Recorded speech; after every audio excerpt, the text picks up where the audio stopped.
한국한의학연구원의 류연이라고 하고요. 저는 박희준 교수님, 이혜정 교수님 가르침 받고 이제 한국한의학연구원 와서 경력 연구 시작하고 있습니다. 제가 오늘 말씀드릴 내용은 그 경혈 부위 또는 그 경락 선상의 경혈들이 전기적으로 어떤 성질을 띠고 있는지, 왜냐하면 저희가 가장 쉽게 측정하고 쉽게 분석할 수 있는 신호가 이제 전기적 신호이다 보니 그런 전기적 신호를 가지고 경혈의 특성을 구별해낼 수 있는지를 좀 측정해 봤고요. 그 측정한 거 관련해서 오늘 간단하게 말씀드리고자 합니다. 예, 말씀드리는 순서는 보시는 바와 같고요. 경혈에 관련돼서, 경혈 경락에 관련돼서 이렇게 굉장히 다양한 생체 신호를 가지고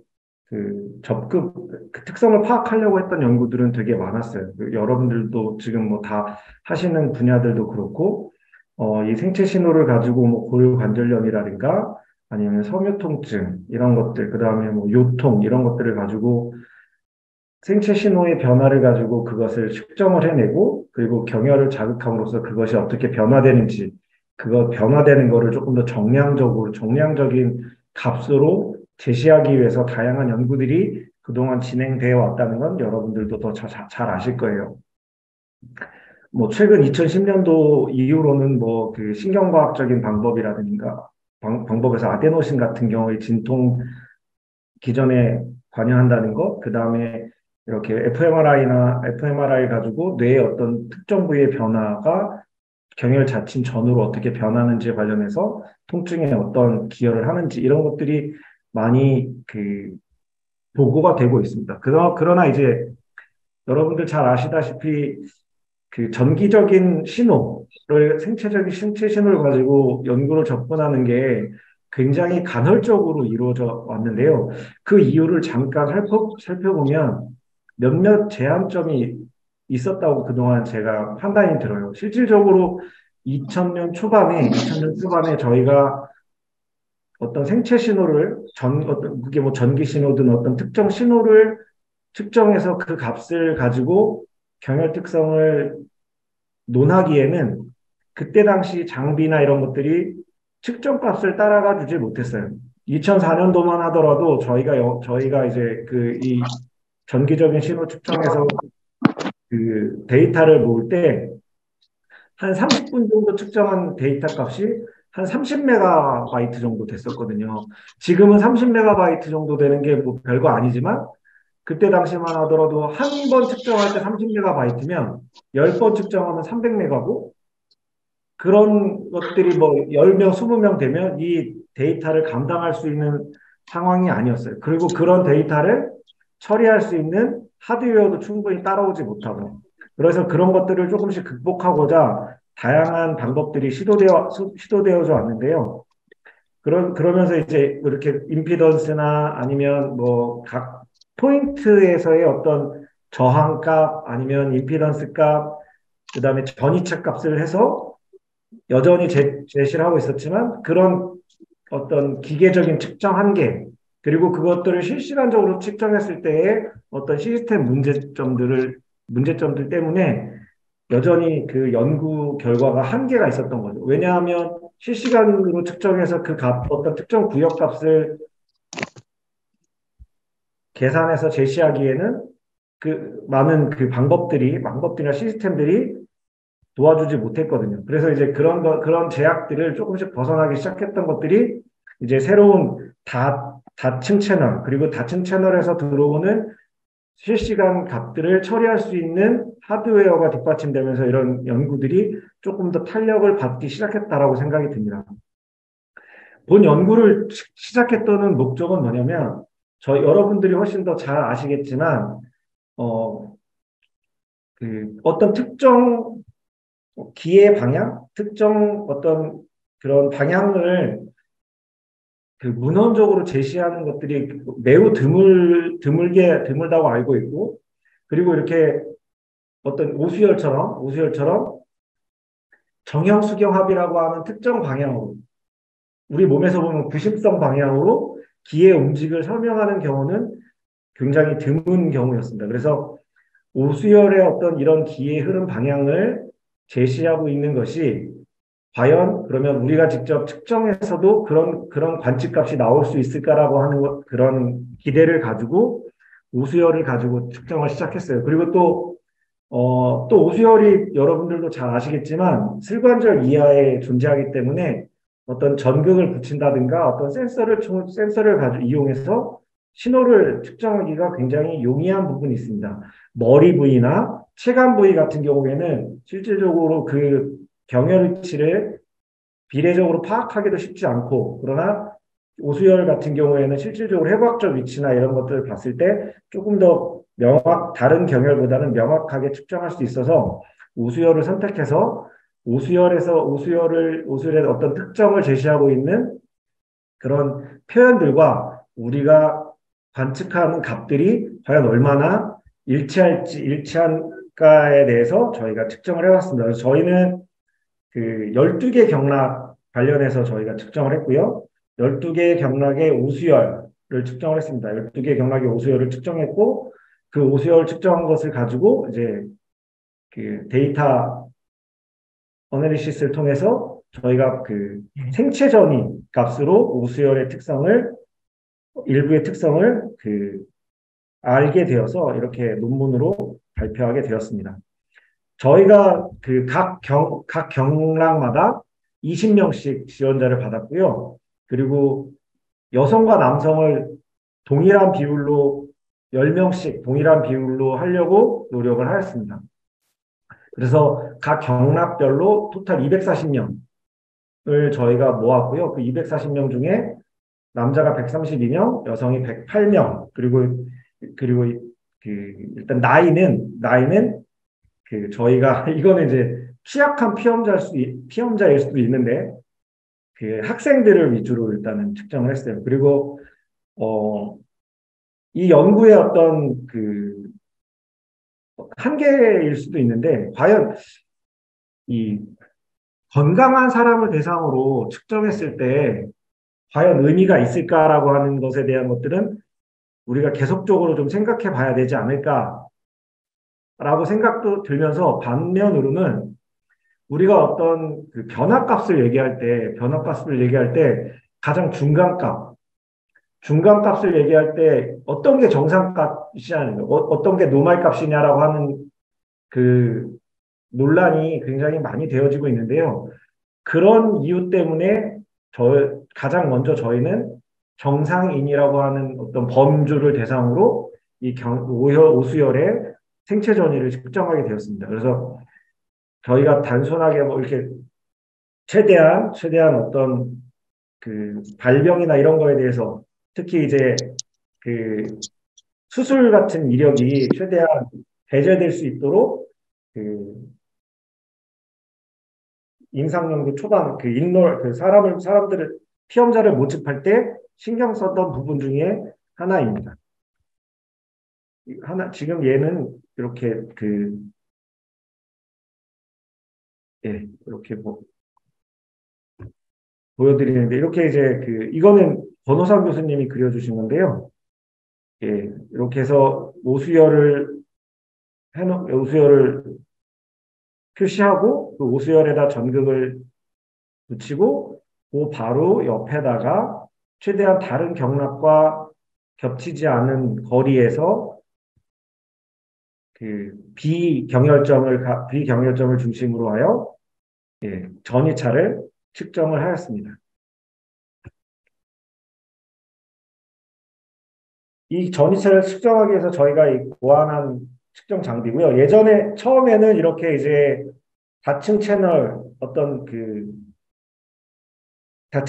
측정할 수 있는 채널별로 이렇게 그 기기를 구현하였는데 이 기기를 구현하려면 이 기기를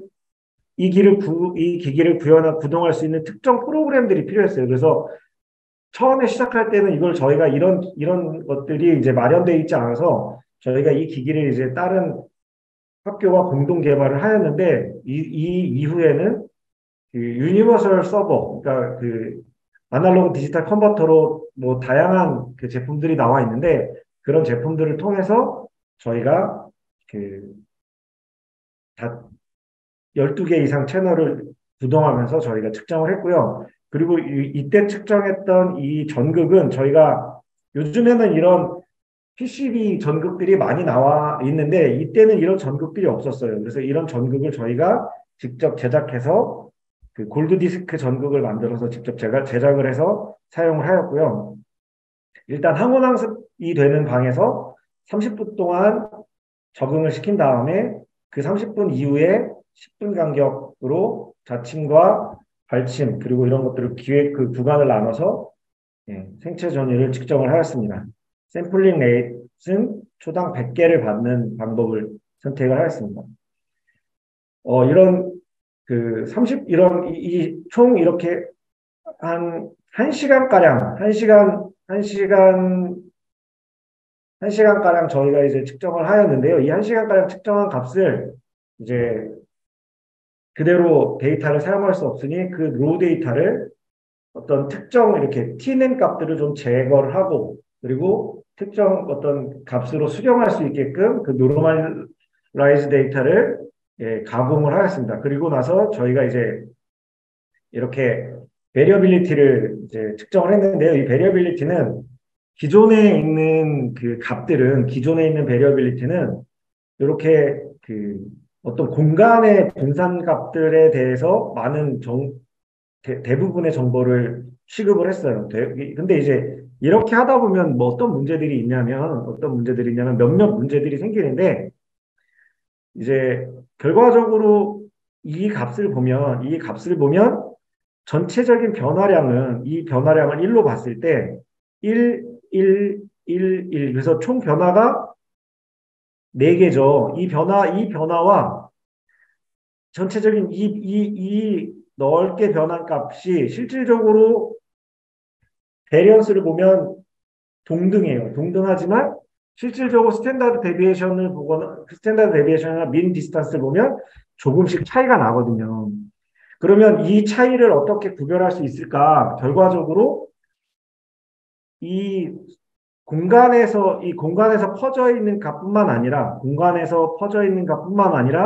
이렇게 실시간적으로 y 값이 어떻게 달라지는지에 대한 시간축 그리고 공간축에 대한 값들을 동시에 다 반영할 수 있는 방법을 고안해야 되겠다라고 해서 이렇게 두 가지 텀을 저희가 동시에 고려를 하였습니다. 그래서 이런 값을 고려했을 때 보면 이렇게 주기적으로 그냥 이렇게 변하는 값보다 지금 이렇게 큰 이제 y축 값을 가지고 변하는 값들이 있는데 이게 실질적으로 하나의 텀만을 가지고 사용하면 두 개의 차이가 일률적으로 나타나지거든요. 그렇지만 이 지금 이렇게 약간 붉은 선으로 보는 이 값은 이 파란 선보다 변동성이 이렇게 크다는 것을 우리가 직관적으로 알 수 있어요. 그래서 이렇게 직관적으로 알 수 있는 변동성을 최대한 반영할 수 있도록 베리어빌리티를 고안해서 본 그 신호 분석을 진행을 하였습니다.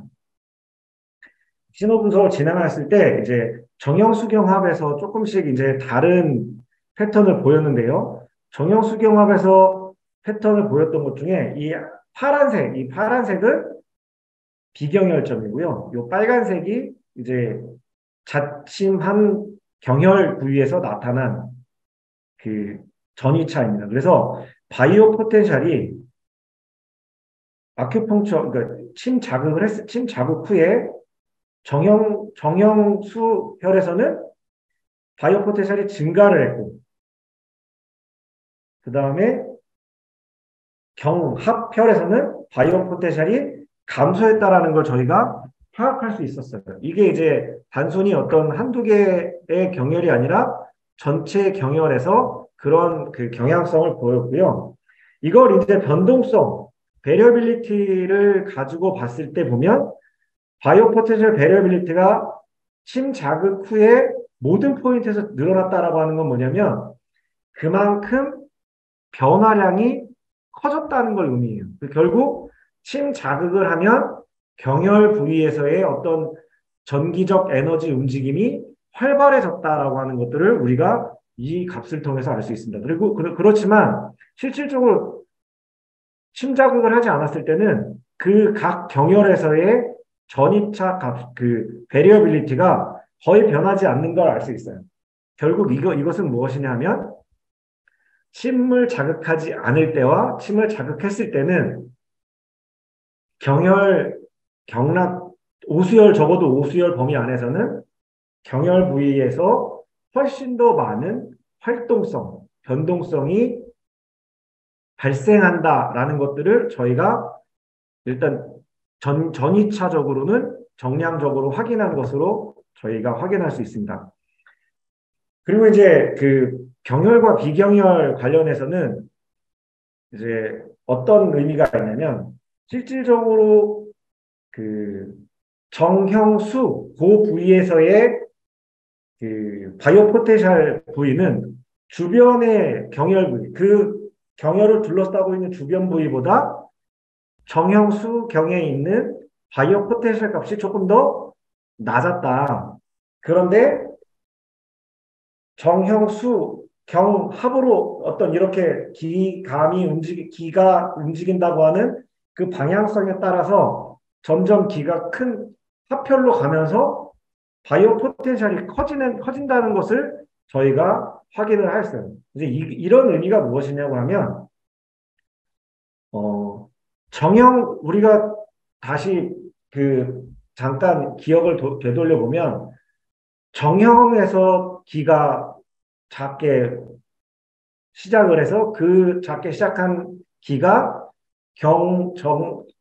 수경에서 합혈해서 큰 끓음이 돼서 모아진다라고 하는 이런 그 표현을 이제 오수열의 기의 움직임의 표현을 저희가 이미 알고 있는데 그런 것처럼 실질적으로 정형에서는 경혈